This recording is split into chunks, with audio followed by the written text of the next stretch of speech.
بسم اللہ الرحمن الرحیم۔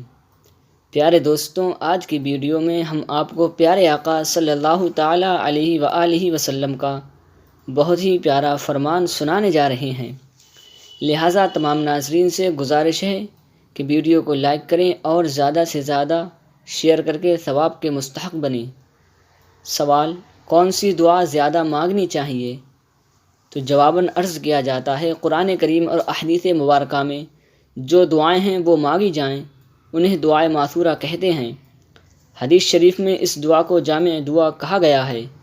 وہ دعا یہ ہے: ربنا آتنا فی الدنیا حسنۃ وفی الآخرۃ حسنۃ وقنا عذاب النار، جس کا ترجمہ ہے: اے رب، ہمیں دنیا میں بھلائی دے اور ہمیں آخرت میں بھلائی دے اور ہمیں عذاب دوزخ سے بچا۔